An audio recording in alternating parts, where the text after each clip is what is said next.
Folks, welcome to the show. I'm Bill Cannon, police off the cuff, a 27-year veteran of the NYPD. Welcome to the show tonight. I wanted to say a shout out to a police officer, cop, a new NYPD detective who passed away, Dave Miller, originally from the 3-2 precinct, the Tomb of Gloom in Harlem. And Dave was a great NYPD police officer as well as a fantastic detective. And I want to salute him and shout out to him and to his family. May Dave rest in peace and go to where all the warriors go, Valhalla. Dave, God bless you and may you rest in peace.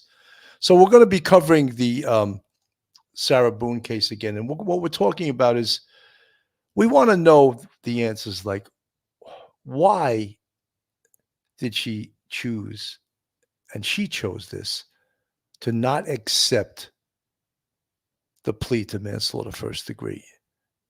And that was a huge mistake because she got convicted of murder in the second degree, which of course carries a much harsher sentence than the manslaughter first degree. She could have been out, in a few years. Instead, she is facing 22 to life when she gets sentenced on, I believe it's on December 2nd. And of course, they have to have the pre-sentence investigation.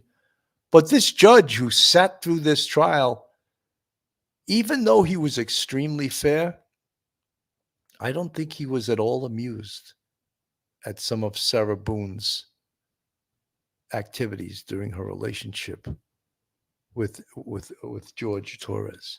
So he is the one that will ultimately make the decision as to what sentence she gets. So folks, hold on to your hats, hold on to your loved ones, hold on to your drink. You're about to enter true crime from a police perspective. You're about to enter the off-the-cuff zone, the police off-the-cuff zone.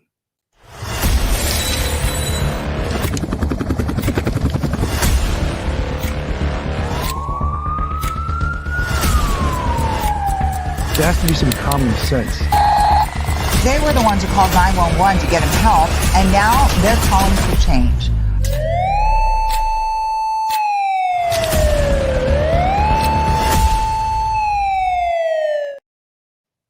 Before we go on to the Sarah Boone case, first, a word from our sponsor. Basketball fans, it's that time of year again. The NBA is back from opening tip-off to buzzer beaters. Bet Online has you covered with the best odds, the biggest promotions, and live in-game betting on all your favorite teams. This season, every game matters. Bet Online has every stat, matchup breakdown, and live odds to bet on during the game. And it's not just the NBA. Bet Online has odds on everything from football, Major League Baseball playoffs, National Hockey League, to political props. Head to the website today to get in on the action with America's most trusted site for online wagering. Bet Online, the game starts here. With me tonight, and I'm so happy he was able, because he's such a huge asset to the show, his knowledge, his preparation, his background. And of course, I'm speaking about retired NYPD Sergeant Professor at Albertus Magnus College in Connecticut and attorney. Welcome to the show, Professor Michael Geary. Welcome, Mike. Hey, Bill. Good evening. Good to see you. This is going to be a good show.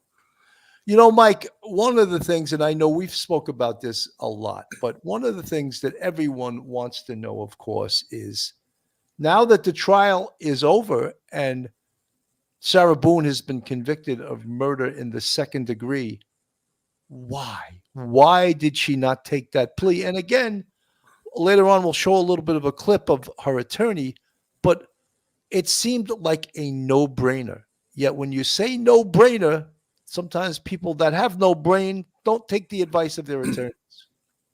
Yeah, Billy, when you look at it, she was offered manslaughter 2, and I think she would have been sentenced to like 16 years. She's already served 4. She'd have to do 8, but maybe there'd be some good time. So she probably wouldn't do a whole heck of a lot.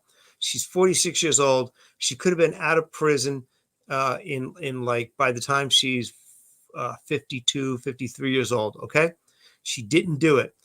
She didn't want to admit guilt, but admitting guilt to manslaughter 2 is not admitting that you intentionally tried to kill someone, you intentionally killed someone. It's admitting to the fact that you were reckless.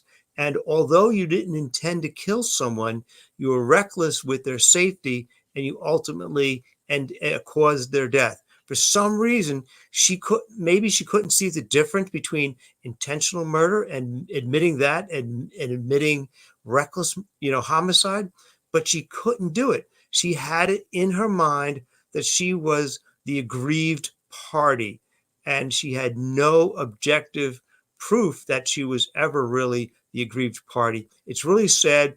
She didn't take her attorney's advice. Shame on her. Shame on her. Absolutely. Schmitty, good to see you. You know, guys, I have to admit, I did a faux pas at the very beginning of the show. I forgot to hit the go live button. Here, I've done thousands of shows, and I forgot to hit the go live button, so I was talking to myself. So, Schmitty, I wasn't actually late. I was just stupid. Lizzie Herzberger, so great, and sending love, Lizzie. Thank you so much. And Lizzie, thank you so much for the $9.99 super sticker. Lizzie Herzberger, her book, Behind Blue the curtains. curtains. Behind Yes. the blue curtains. Behind blue curtains. I was ready to excellent. say green curtains. No, and no, I've blue. read the book. It's a fantastic book. Yeah. Only Me Baby too. Hello to my crush, me, some Bill Cannon. That's so nice that you have a crush, but thank you so much. Very flattered. Legal-minded friends all the way from England. Karen Cole, welcome, Karen. Good to see you. Pauline Robb, hello. The judge in the case knows Sarah too well in her ways. The only thing that's going to save her is no felony criminal record. I don't think that's going to save her at all, but I think that we'll see what happens. Anyway, I want to play this. This was Banfield, and it's going to have her attorney come on, and let's hear what he has to say. Know just how much her own testimony sank her, if at all. But since she was convicted of second-degree murder in the suitcase death of her boyfriend, we do know that she should have taken door number 1. 3 weeks ago, prosecutors offered her 15 years in prison in exchange for a guilty plea. And if you do the math, she's been locked up for 4.5 years. So that means a little over 10 years is left with some shaved off good time, She'd be out for a decade. But Boone said no to the deal, and now she's facing a minimum 22.5 years and a maximum of life. So why didn't she take the deal? Was she that convinced that she'd go free? I'm joined now by Sarah Boone's attorney, James Owens. Mr. Owens, it's great to have you back on the show. Thanks so much for being with me. What was your client's reaction when she heard the verdict, guilty, read in court? Yeah, it was this past Friday evening, and I would say shocked. We were not, she nor I were anticipating guilty as charged. We considered that the jury might convict her of a lesser charge, or of the first lesser was manslaughter, and the second lesser was culpable negligence. So yeah, she was in shock that they found her guilty as charged, which was the second-degree murder. I'm struggling to figure that one out, because I had made a bet that the jury would come back under 2 hours, and they did. I found her wholly dislikable all through the entire process, from the moment she was arrested to the moment she was convicted. I can't imagine I'm alone. Everyone I've spoken to who's been following the case, albeit not in the courtroom, has said the same thing. They'll throw the book at her. Why did your client and why did you feel that wasn't going to happen? Well, she actually did pretty good on the stand if you watch her testimony.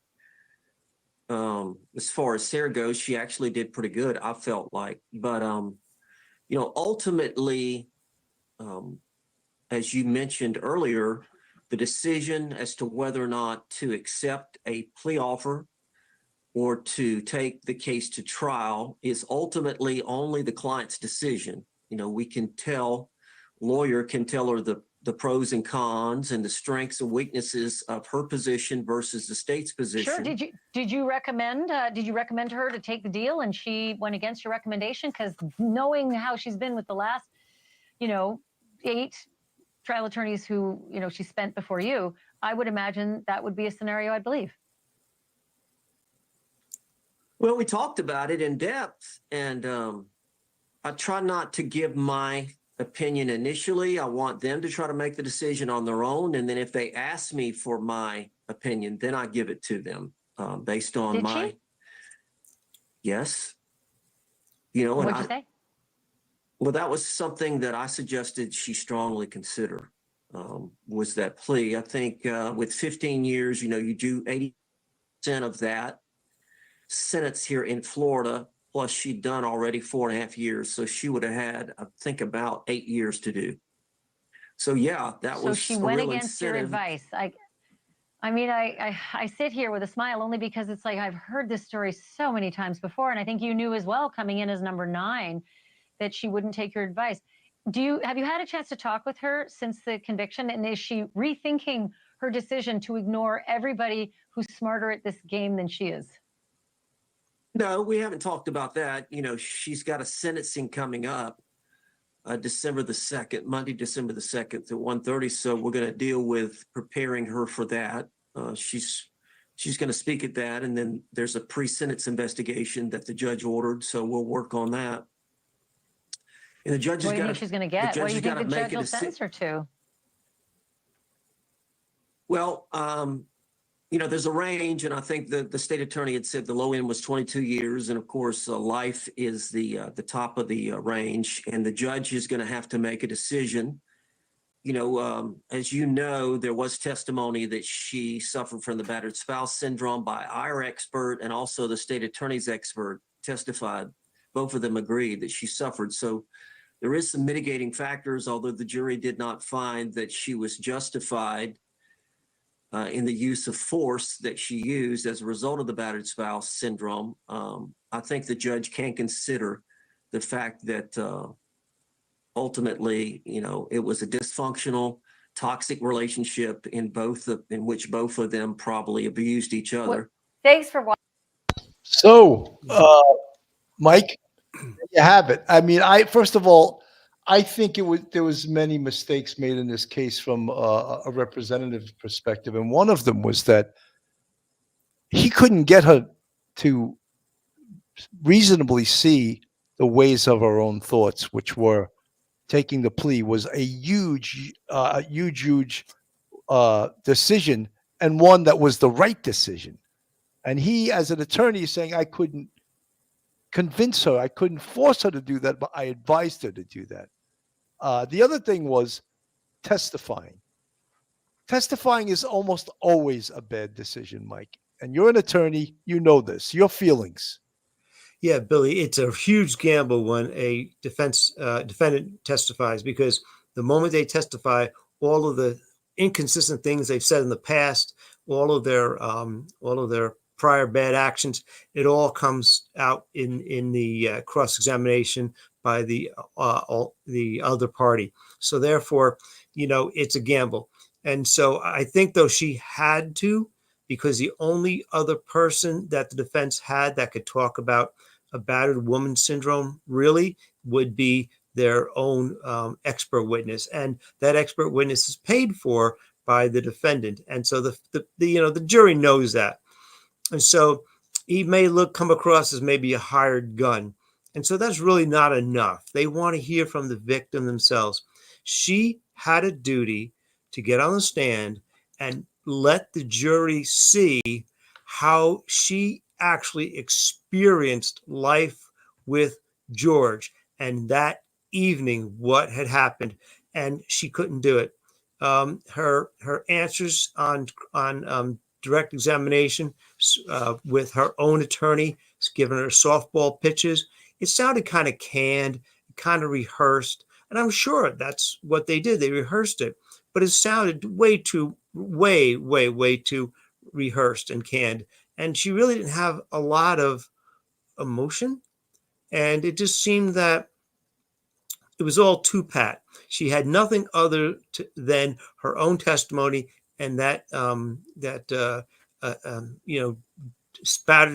battered spouse syndrome specialist to talk about this sort of thing, and that really did not give the jury a good idea what she was experiencing. She had a couple of pictures that were shown, but like the video that they saw with him hitting the television, it all just seemed like just not enough, just really not enough to make a comprehensive,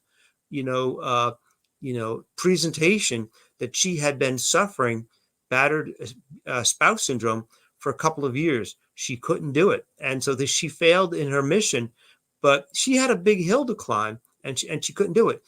I don't think she realized that what she had to do, what the depth of her responsibility was, but she couldn't handle it. She just couldn't do it. Mike, one of the things that I think absolutely really pissed off everyone was when the attorney asked for a mistrial. And I'll play this video here in regards to that. Sarah Boone's entitled to a fair trial. I think that right has been compromised here today. I don't know who's scheduled to put the two detectives on the front row with the Torres family, who was the family of the victim. But they had to have known to tell them that the suitcase video, which has been around for 4.5 years, was going to be played during opening statement. And the state attorney's office or the sheriff's department had to advise them, or the victim's advocate had to advise them, that if they couldn't take it in front of a jury that's trying to decide the case, they needed to get out of the courtroom. Now, what happened here today should not ever happen. There should be safeguards in place. There's no room for this after 2 weeks of murder trial for something like that to happen. One of the Torres members of the family audibly, during the 2-minute suitcase video, expressed some kind of emotional reaction. I look back, he or she were bent over in agony, physical pain. The physical pain followed the audible announcement. You can't unring that bell. That's their responsibility to ensure that kind of thing doesn't happen, especially when they know they're going to show a video and the family of the victim is on the front row. I've never heard of such. I asked for a mistrial. Response. I've never heard of such a request. The victim's family has a right to be here. They were advised as to what will be used during closing arguments. I cannot make a decision for the victim's family and the homicide survivors as to whether or not they believe they can handle it.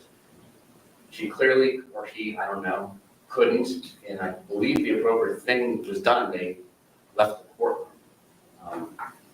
But again, to say this is intentional sabotage and all the accusations that continuously get made are unsubstantiated, and it does not warrant a mistrial. People get warned, and sometimes they misjudge their own emotions. I don't understand what test we are expected to run on homicide survivors. So the motion should be denied. Motion is denied. Wow. See, Mike, that didn't take too long for the judge to rule on that. No. The motion was denied. As quick as it was brought up, he denied it. Well, I could understand. Look, Mr. Owens is the defense attorney. He's got to do everything zealously. He has to zealously advocate for her position, for Sarah Boone's position. And here it is at the very, very, very end of the trial. And he sees an emotional outburst by a member of Mr. George Torres's family. He's got to do his best. He knew when he stood up and asked and made a motion for a mistrial that nothing was going to happen. He knew that, but he has to pound the table, make a big show. He's got to earn his money. He's got to zealously advocate. So he did. It may sound incredulous to us, and to me, it sounds ridiculous. But as an attorney, I know what he's doing. And the attorney for the prosecuting attorney Mr. J, stood up and said, there's no precedent for this. Don't worry about it. These kind of things happen occasionally. She knew it was going to be there. And yeah, this is really painful. And we've gone through all the testimony. And at the very last minute, he's going to, ask for a mistrial. No way. You know what? If he had any sort of precedent that he could point to, I don't think he would not actually have had the time to look and research, but he may file a request for a mistrial, an appeal, and quote some sort of previous cases in Florida. But I doubt it's going to do any good. The judge did not want to hear it. He let Mr. Owens go on. He gave Mr. Owens the floor. Mr. Owens made a big show. He got out, his best effort for Ms. Boone. But in the end, just think about the emotional toll this has taken on the family. And they're suffering too.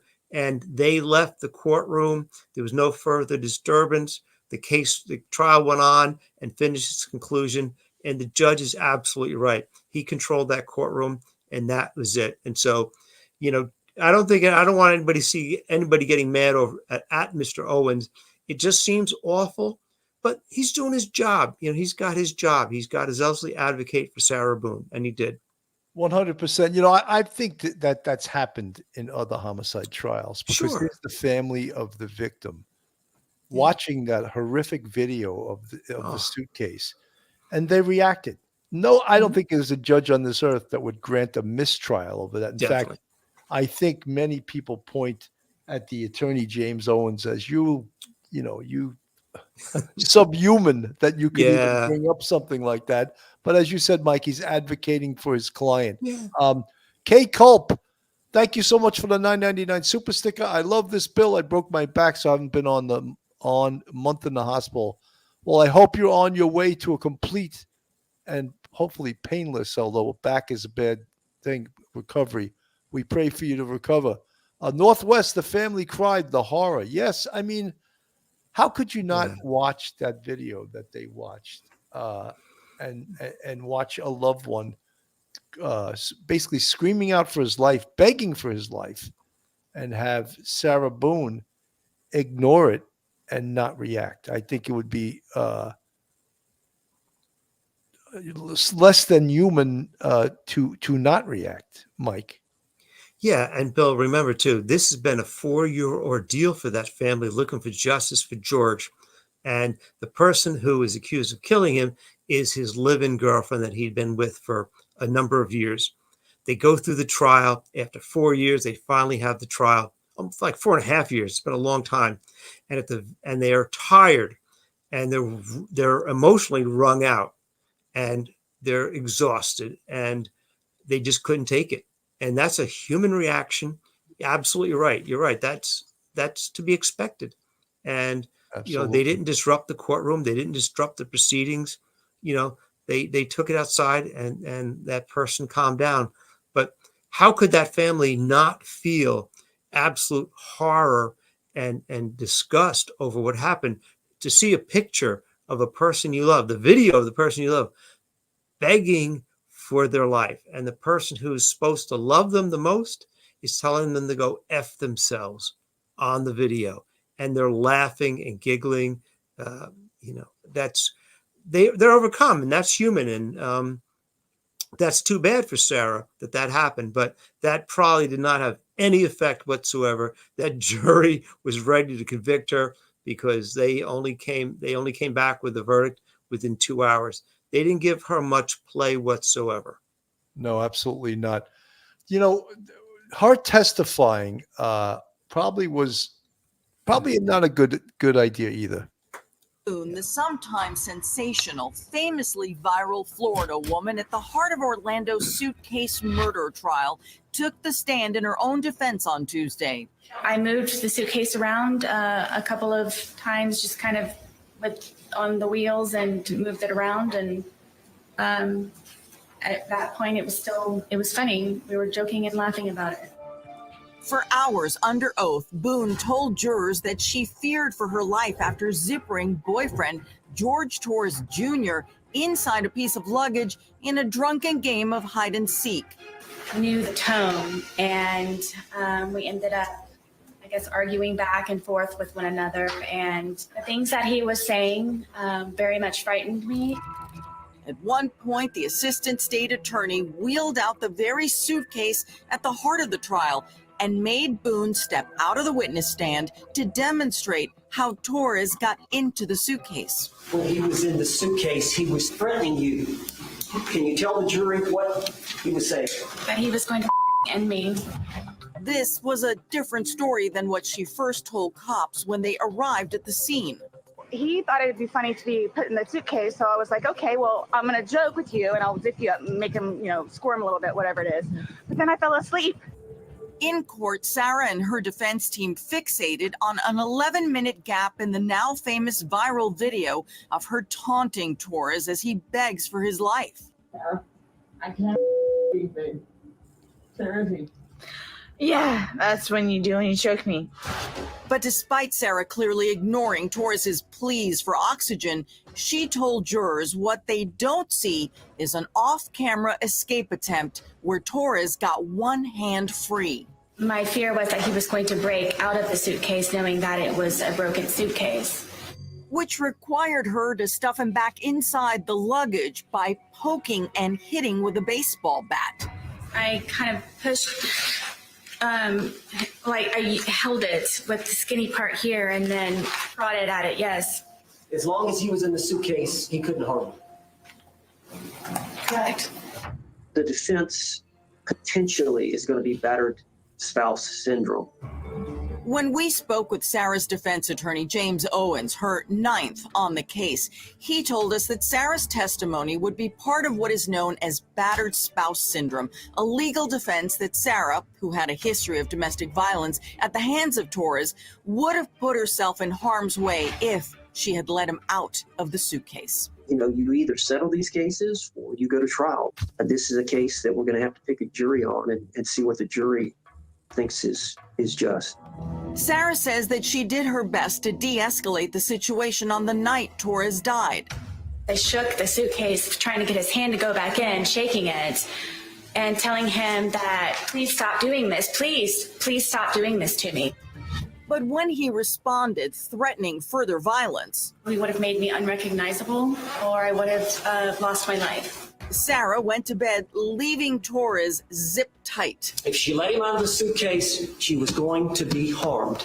Based on him trying to get out with his hand, based on the threats he made while he had his hand out, and based on the threats he made while he had his hand inside just before she went upstairs.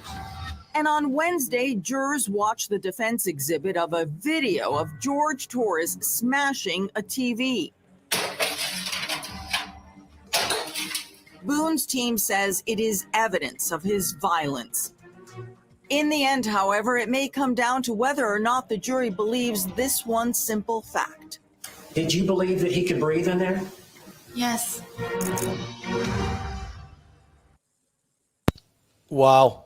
So, that's one of the things that I found in her testimony, Mike, is that I found it wasn't believable. I found that she wasn't, the way she spoke, the way she sort of matter-of-factly testified to things, I just didn't buy it. And I think that I wasn't alone. I think that the jury also didn't buy it. And that's why they came back in less than 2 hours with a guilty verdict.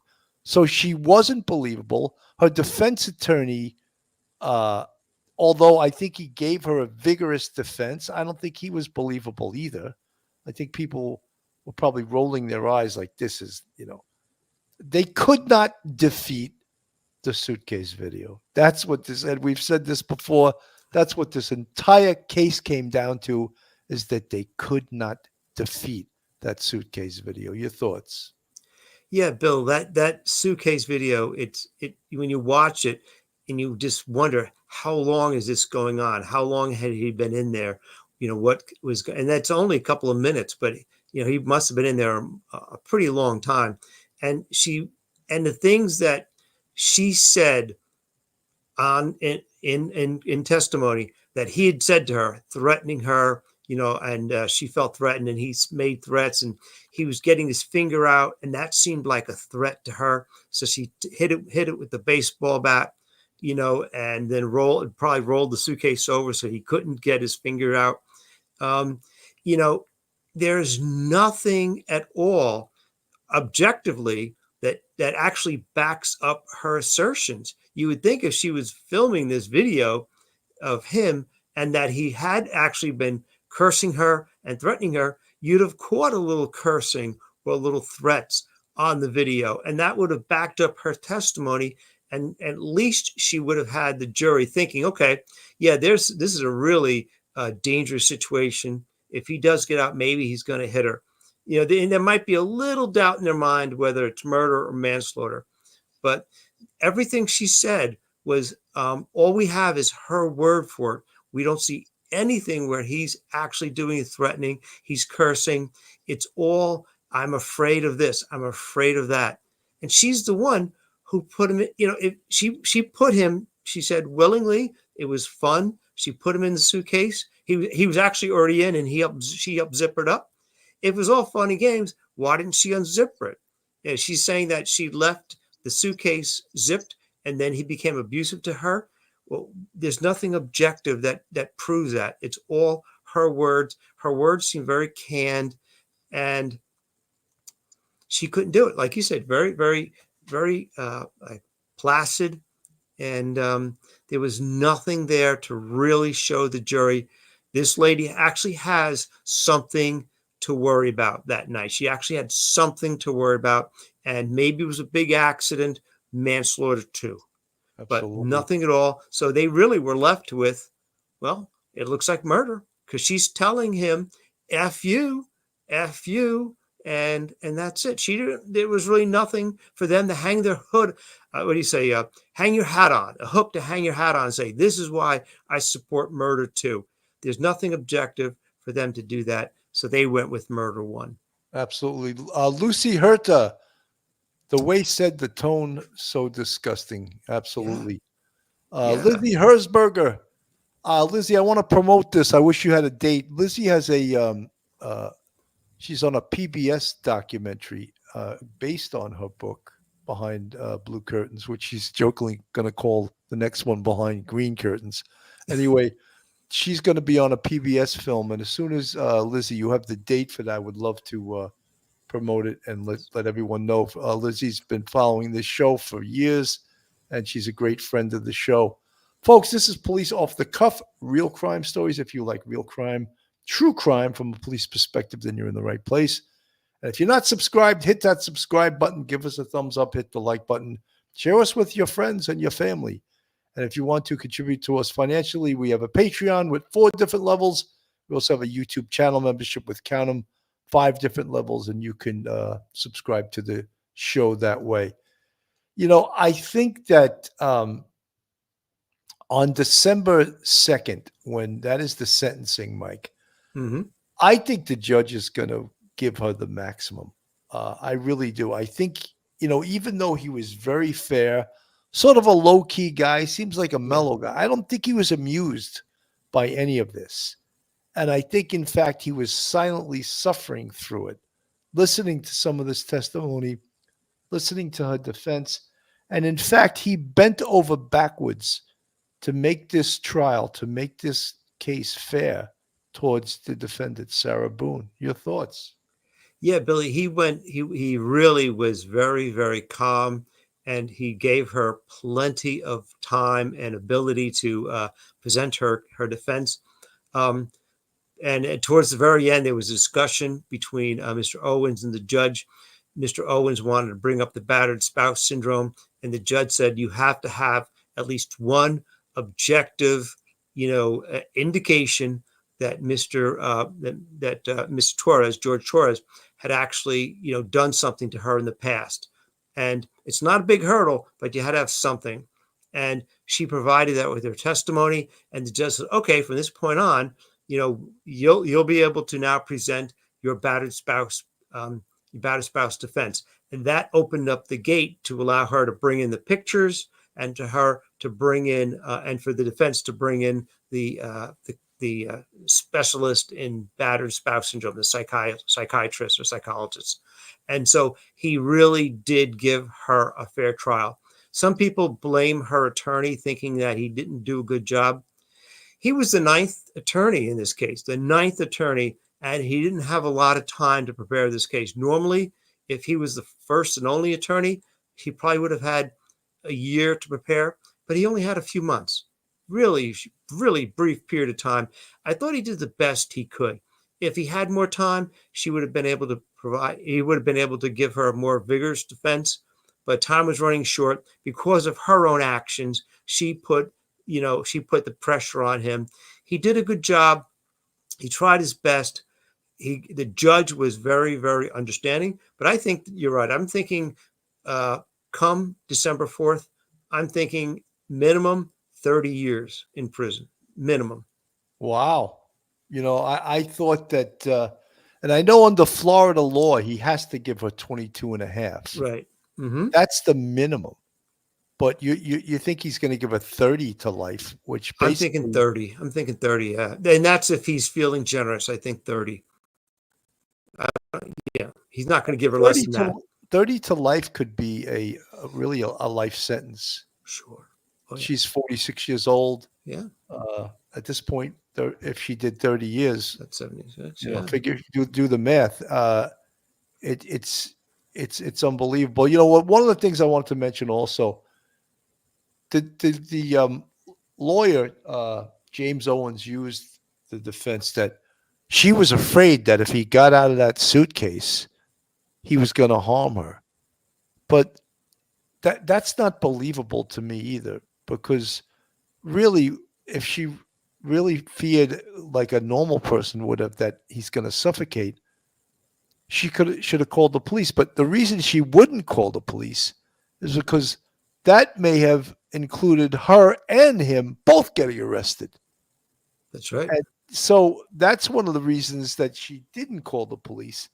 And then going away and passing out drunk and sleeping for 11 and a half hours and just getting up the next day and thinking, oh, I left him in the suitcase. Oh, he's dead. Oh, I performed CPR, which I don't buy for 1 minute. No, don't believe that it she either. performed CPR on him. He was dead. He was blue. He was purple.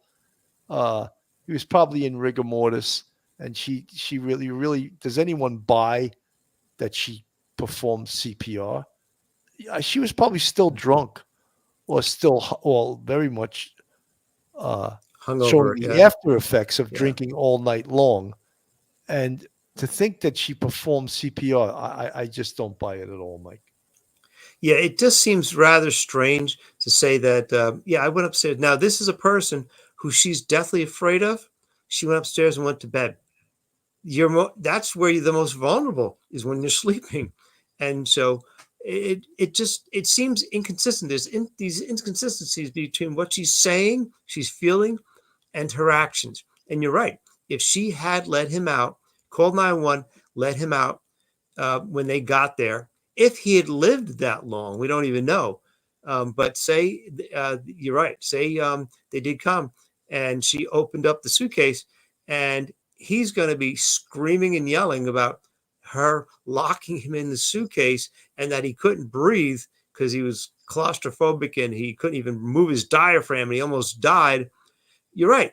They might both be arrested, or at the very least, maybe she would be arrested. And so in her drunken state, she's not thinking really clearly. And you're right. It just doesn't hang together. None of her testimony really hung together at all. No. Dana Hodgkin from the chat. Also, the attorney right before Owens was ready to try the case, Sarah wouldn't agree. So Owens could have used the other 8 attorneys' hard work for his case. So Owens had plenty of time. Yes, absolutely. Schmitty, would an autopsy tell if someone tried CPR? I don't think she tried it.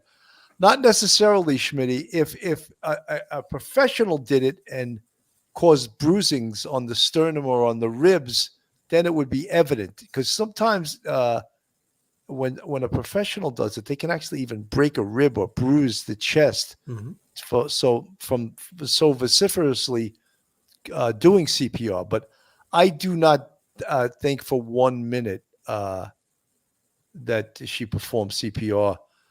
Dr. Jude E. Mason, MD. If it were me, I would give her 60 years with credit for time served. Oof, that's that's life. That's life in prison. Fractured fairy tales. CPR equals cruel, punishing rage. Well, it's actually cardiopulmonary resuscitation, but I like your little acronym there. K, let's not forget that he had blunt force injuries as well because she hit him with a bat. Exactly. So that's, that's another reason, Kay, why the defense of her self-defense wasn't too believable when, and the part when she said that his hand came out of the suitcase and she hit his hand with the bat. That really, for some reason, touched me as that was so much more vicious. That here was a guy screaming for his life. He couldn't breathe and he gets his hand out and you hit his hand with a baseball bat. That doesn't, with me, that doesn't convince me that she felt she was in so much danger that it was almost like she was torturing him. Mike. Yeah, he was trying to breathe. He was trying to survive. That's a normal reaction. Get that finger around where that zipper is and get that fingers up there so you could at least have an opening to breathe oxygen. Yeah, it was. And and when she was doing the testimony, she's talking about the baseball bat, where she said she poked him with the baseball bat, holding the barrel of the bat and hitting his fingers with the end of the bat, the handle of the bat. I'm not so sure that's how it happened. My guess would be if you grab a baseball bat, what's the natural way to use a baseball bat? You grab the handle and the barrel of the bat you use to hit something. I bet you she hit his fingers with if this did happen, that she hit his fingers with the barrel of the bat, and maybe he pulled his hand back and she was able to zip it up. That's torturous. You're right. That extends the cruelty even more. The idea that she's going to talk about, I hit him with the end of the bat. I kind of just like pushed it at him. That sounded so bad. I couldn't even believe it when I heard it. Mike, it's like in all the hundreds of homicides that I've worked on, sometimes you would get a perp to try to minimize his involvement or her involvement. And they would say, I very gently stabbed the person. Or so incongruent with what the activity that they were actually doing. I very softly stuck the knife into his back or her back or whatever. Gently. And it's just like, oh my God. Thank you for making that admission or that confession, but it's not going to impress anyone. Davina Stanton. I stayed up until 5 a.m. here in Scotland to hear the verdict. She deserves 30 to life. We were all crying when we watched those videos she made of poor George. Davina, this was an emotional case. Anyone that is a feeling, caring human being, I think would feel that same way, And then, when they talked about the 2 bottles of wine. It turned out to be 1.5 liter bottles, and I think you can see it in this video here.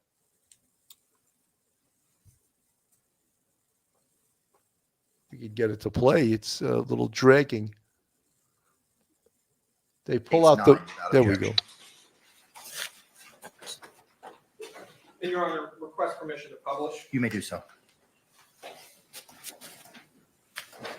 The detective's pulling out the bottles of wine right now. You can see the size of these bottles.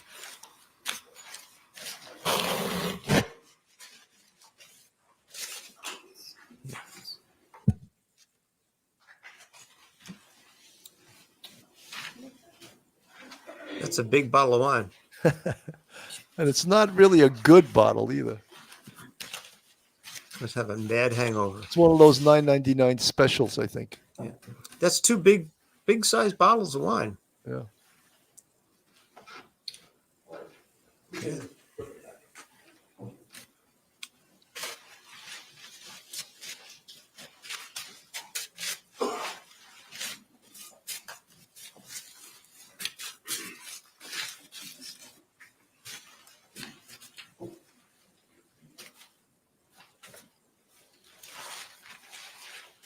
So they're showing like 1.5 litered bottles of wine. And that's what apparently they drank together. It's a lot of wine. And they both were like less than 100 pounds at the time this happened. Yes, they were. 2020. Right. I think she weighed 98. He weighed like 101 Did you pounds also or have something. occasion to collect the baseball bat from the living room? Yes, I did.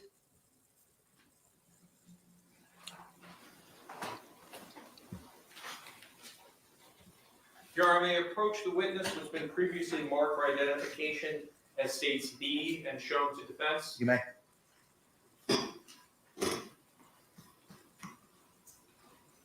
Ma'am, I'm showing you who's been marked for identification as states B. Can you take a look at this item?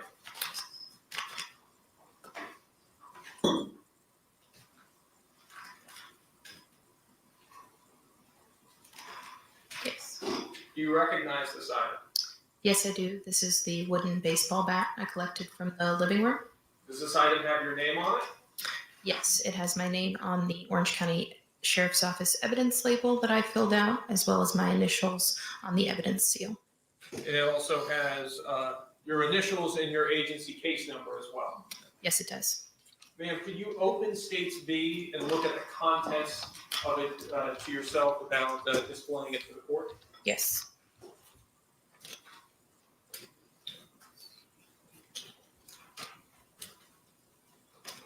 She's going to take out the baseball bat for everyone to see. And that seems a little bit dramatic, but I think when the courtroom, they see the baseball bat, and this is what she was allegedly poking him with to get his hand back into the suitcase, if we believe that.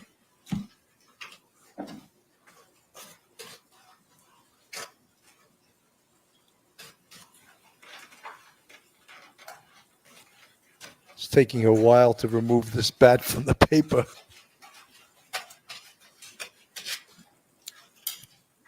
And then the prosecutor will undoubtedly show it to the courtroom.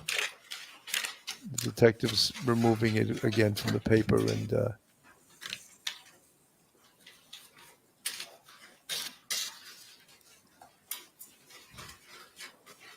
court is all in suspense right now, waiting for this bat to come out, you know. You see one bat, you've seen them all, right? Not if you hit with it. Yeah, that's true. That's true. I wonder if they did any DNA testing to see if they had any skin cells from George's fingers. I didn't remember hearing anything about DNA. The wooden baseball bat. And is that bat in the same or substantially the same condition as it was at the time that you collected it on February 24, 2020? Yes, it is. Your Honor, at this time, I'd like to move what's previously been marked for identification as states B into evidence. Any objection? No objection. What was pre-marked as B will be received into evidence as states 10 without objection.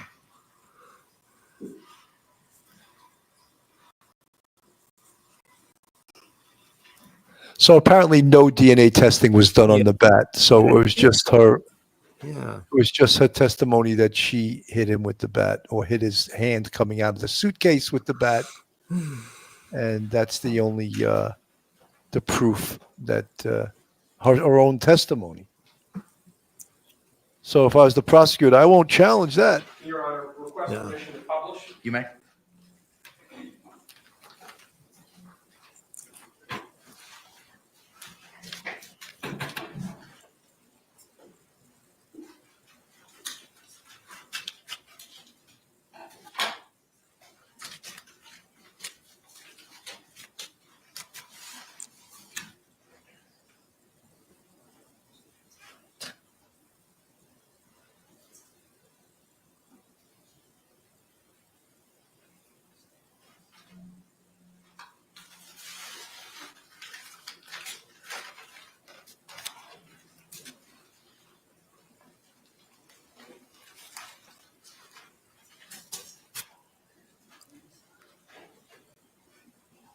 You also had an occasion to collect the suitcase as well in this case. Yes, I did. Prior to placing the suitcase into evidence, did you process it? I took measurements of the suitcase. What are the measurements of the suitcase? It was 28 inches in length, 20 inches wide, and 8 7/8 inches deep. Your Honor, at this time, may the witness step down from the stand and approach the clerk's area.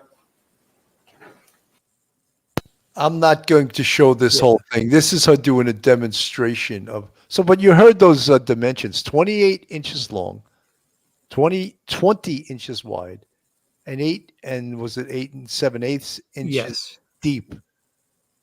Most of us could not fit in that suitcase. I would say 99% of us probably. He happened to be very small. He was 5'1", I think, and 101 pounds, 102 pounds. So I think that was an important thing for the jury to hear, the dimensions of that, to realize that even as small as he was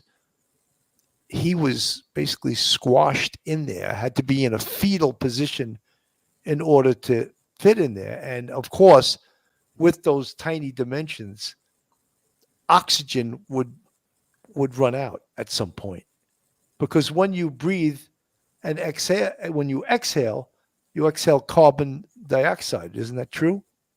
That's right. That's and right. Then you're breathing in whatever oxygen is in the air, and then you exhale. So that air inside the suitcase becomes mostly carbon dioxide.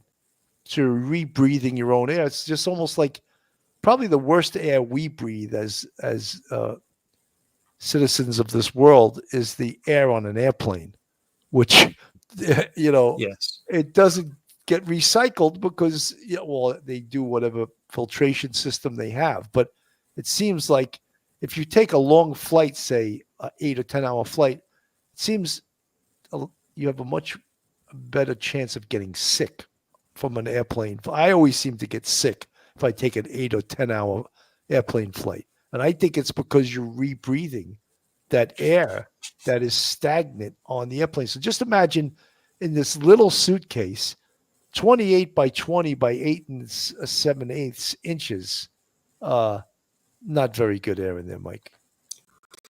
Yeah. And to think about it, George is like 5'1", 5 feet tall. He weighs like 102 pounds, whatever. That's the dimensions of like a kid, like a kid in 6th or 7th grade. And he's in there. Now, someone in the chat, and I apologize if I can't remember who it was, someone in the chat was thinking, I bet she got him in there after he passed out. And that maybe that he didn't actually get into a suitcase voluntarily, but maybe he passed out. She got the suitcase and maybe put him into it. And as he was waking up, she's zippering it up. But we don't really know how he got into that suitcase. We only have her version of, how he got into the suitcase, that he was already in the suitcase downstairs waiting for Sarah to get out of her hiding place upstairs in the bathtub, I think it was, and to run downstairs and find him, and that she helped zipper him up at the very end, that it was already kind of closed and she just zipped it. We only have her version of that. And it does seem a little far-fetched. Yeah, and why would you pick something that small to hide in if you really couldn't even breathe in it, and you were very much claustrophobic? And if you could zip it up a little bit, you'd be able to zip it back down. So it's really difficult. Stretches it's a little bit it stretches the truth to believe realism that she would it actually happened the way she said. I think he may have been passed out. She stuffed him in it. But why would you voluntarily get into something that is so difficult to get into, and that you can't even breathe to begin with? And Mike, by the way, Karen Cole, Legal Minded Friends, is the one who said that. Oh, that's it. Thank you, Karen Cole. That's it. Karen's an attorney. Also, she's one of our friends from across the pond in Great Britain. Great. I do a terrible British accent, but that's Karen Cole. She has a great British accent if you ever talk to her. So the bottom line is on this case, and I know we've said it a million times, and you say it a million more times. There was no way.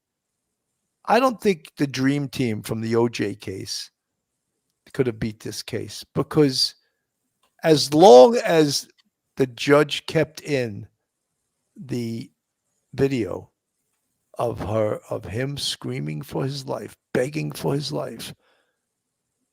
Sarah, I can't breathe. Sarah, I can't breathe. And her just coming back at him by cursing at him and saying, good for you, and taunting him. I think that is what got her convicted. And I want to play a little bit of the prosecution here with some of his final rebuttal. He's waiting to speak. Because the defendant believed he deserved to be zipped shut in a suitcase so that she could make him feel how she felt when he cheated on her, when he choked her, and to hold him there as a captive audience, according to her testimony. Now he has to listen to me. Well, right out of the gate, there are credibility issues. Cheating to me means viewing pornography. Well, we saw cheating really means women. And the heated conversation on June 14th about these women in Facebook, and that is what leads to the arrest on June 15th. He's out whoring, Candy Crush, all the bizarre things that you see in the phone. He uses the legal system as a weapon at times. There's no denying that they are engaging in violent behavior, and it is over nonsense. It is smashing TVs. They call the police, and then they're standing there looking bewildered about what to do and who to say, and laughing and joking. Ladies and gentlemen, the courtroom is the place for justice, not a suitcase. The reason we have a jury system originally started with the idea that the king, the crown in England, shouldn't be able to go and incarcerate citizens on his whim.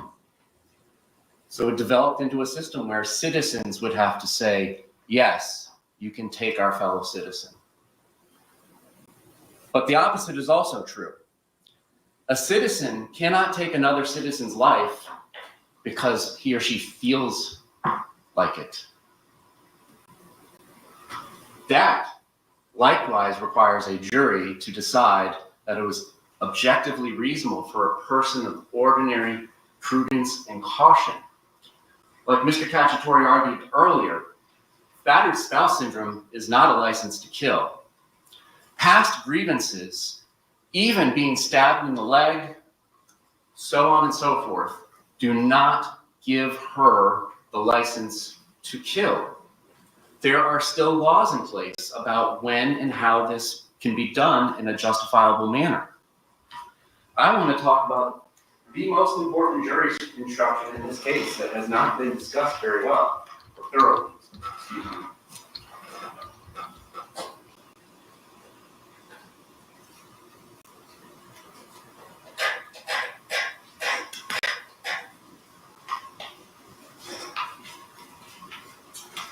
However, the use of deadly force is not justified if you find that Sarah Boone used force to initially provoke the threatened use of force against herself. And we'll stop at that comment. The facts of the case that came from her own mouth, if she is to be believed, and we will explore thoroughly why you should disregard every bit of her testimony, from court to the detectives, to the 911 operator, to the doctors. Her testimony, if it is to be believed, the most favorable light that she has presented of herself, is that at the end of a Sunday fun day, where we are drinking, we're outside by the dartboard, we're doing puzzles, we're doing arts and crafts, and there finally comes a point in time where we're going to play hide and seek. And he says, tag, you're it.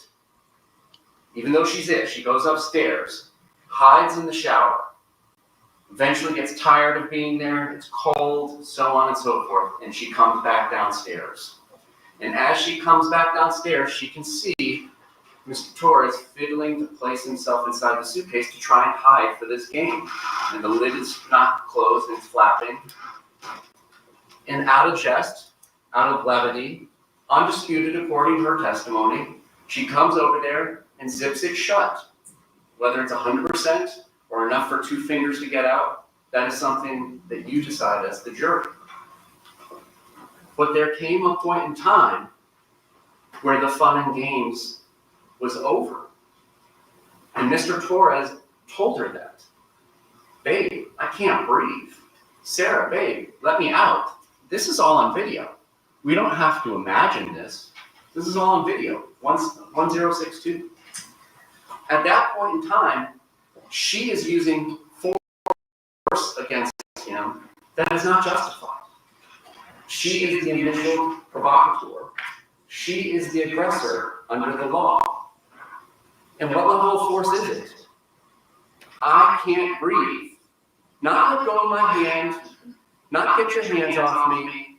I can't breathe. This is no different than 2 people, maybe they're buddies at the bar, similar to an example he's given by Mr. Elk, who are wrestling, and one has another one in a headlock. And there comes a point in time where the person on the receiving end of the headlock says, that's enough, I'm tapping. George Torres was tapping. And she ignored it. And she was kind enough to tell you why. Out of anger, which translates to hatred, ill will, spite, just like that in jury instruction for second-degree murder. She told you exactly why. She got angry. Him saying, I can't breathe, babe, was what triggered her. Not a fear of imminent harm. Those are her own words. That is the law. These are the 2 paragraphs that solve this equation without getting up on a big whiteboard in college that's 30 feet long, 15 feet high, and a ladder, and somebody's scribbling Latin words and Greek letters for months and months to solve this huge, complicated equation. The equation is solved in 2 paragraphs. She is the initial aggressor. He is saying, I can't breathe. It is no different than a naked chokehold that she does not let go of. So, Mike, one of the big things I think within the law is the time involved, right? He's saying, I can't breathe right now, right now. Not like we can wait on this. I can't breathe, which means that death could be imminent. And she does nothing to try and save his life. She taunts him, berates him, and then drunkenly passes out and goes to sleep and wakes up 11 and a half hours later. Again, Mike, I know we've said this a million times, but that is this entire case. That is this whole case. And with it, we wonder, imagine trying this case with the defense of the battered spouse or wife or girlfriend syndrome without that video. I think perhaps the jury may have believed that defense, but that video was just so damn powerful that there's not a human being on this earth that couldn't watch that and say, why did you call the police if you're afraid he'd get out of the suitcase and harm you, in your words? Why did you call the police? She didn't want to call the police because they would have arrested both of them. But something much worse happened than both of them getting arrested. And that was one of them dying and her being charged with murder. Mike. Yeah, Billy, there's an old legal maxim. It says, danger invites rescue. And so if you create the danger, you have an absolute duty to rescue that person, to stop what's happening, what the danger is. You have to cure it.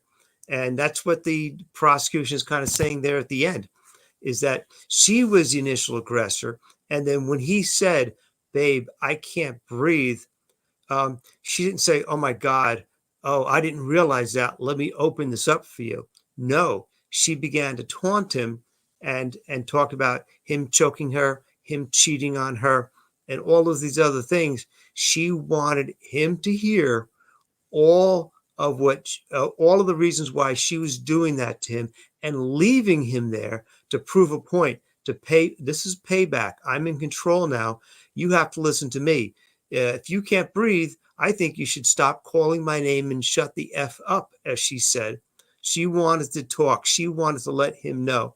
yeah, without that video, it may have sounded like a really stupid thing that they did, but she would have probably been maybe looking at something, a real light manslaughter kind of plea with 4 years ago with a really brief stint in prison. She might have already been out by now.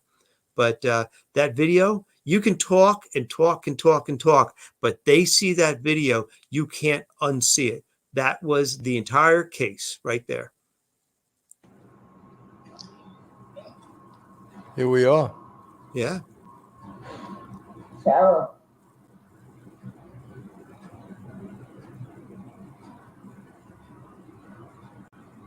For everything you've done to me. Sarah. For everything you've done to me. Sarah. Fuck you. Sarah. Fuck you. Sarah. Stupid. Sarah. That's my name. Don't wear it up. Sarah. I can't fucking breathe, babe. Seriously. Yeah, that's when you do when you choke me. Sarah. Sarah.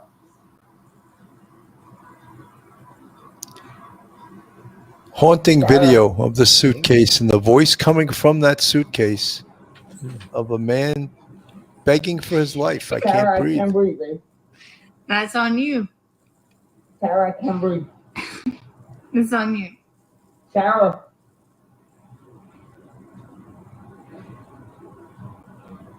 Real or ransom. Now you want to get video for it extra. Because I got this. Sarah. Real or ransom.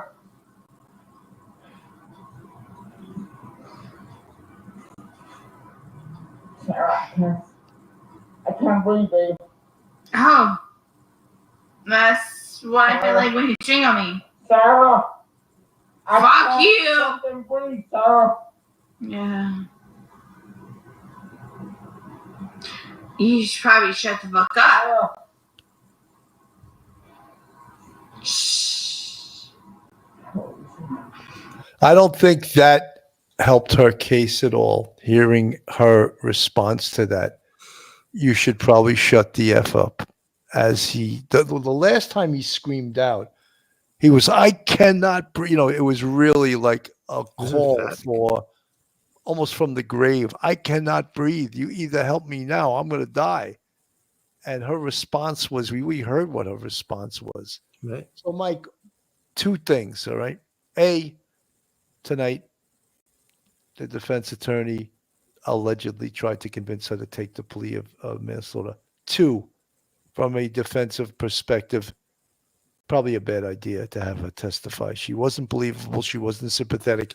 And they had that video, which was just the smoking gun left on the scene, still smoking with the spent shells right there. That's how powerful that video was. Your final thoughts, Mike, and very tragic case. Yeah. But what could have a defense attorney have done differently that would have changed the outcome here, Mike? Billy, the only thing they could have done differently, first say, the video of the suitcase, that was going to come into evidence. What they were also, the defense was trying to stop was also the introduction of her testimony with the police, where she says, I love him, I love him, I love him repeatedly. I'm there for him.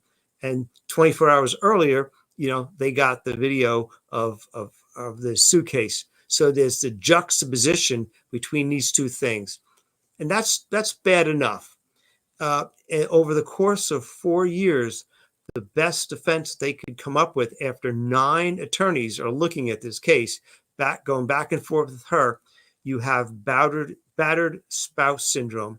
I guess that's the best you can do. You got to play some card, and that's the best they can do. But it doesn't work with the evidence that's going to come in.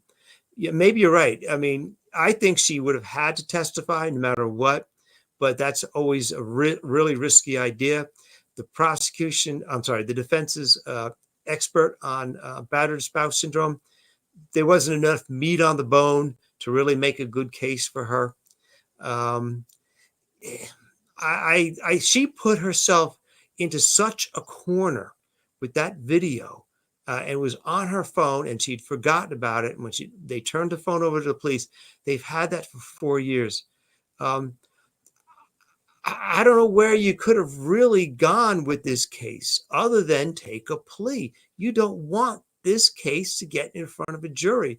I don't know what I would have done if I was Mr. Owens to get her to believe me that as an attorney, this is the best way to go. Take the plea. You're not pleading guilty to intentional murder. You're pleading guilty to like an accident, okay, that it was reckless. Could you get that through your head, Sarah? Listen to me. That's the best he could have done. It's a sad case. It's a very haunting case when you hear Mr. Torres beg for his life. And it makes it worse by the fact that the person who he thought loved him is telling him to go F himself. It was so bad overall. I don't know what the defense could have done differently to try to make a better case. I really don't. Brian Oblivion from the chat. You can say she's a murderer, but she still hasn't had her appeal. It's not fully proven yet. No, Brian, it has been fully proven. Yeah. Whether she even gets an appeal, you don't automatically get an appeal. You could file an appeal, and the appeal would be based on a lot of legal issues. And I don't think there's going to be any legal issues in this case. She had good representation, went through 8 prior attorneys.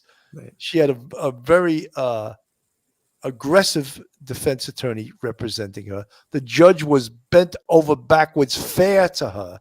There is absolutely no legal issues here. I want to just thank everyone that's followed this case. And I know everyone has been somewhat horrified to and again, here we are with this smoking gun evidence. That video was just incredible. And without that, perhaps it could have been a different verdict. But I didn't buy the abused woman, the self-defense, the battered spouse. I don't think anyone did. And that was the best the defense could do.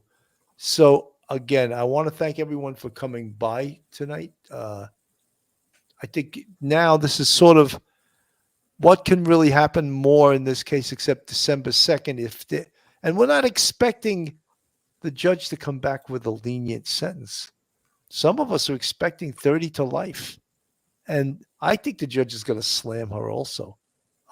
She was offered leniency and she chose to be arrogant and not take it. She wanted her day in court. And guess what? She's paid for it.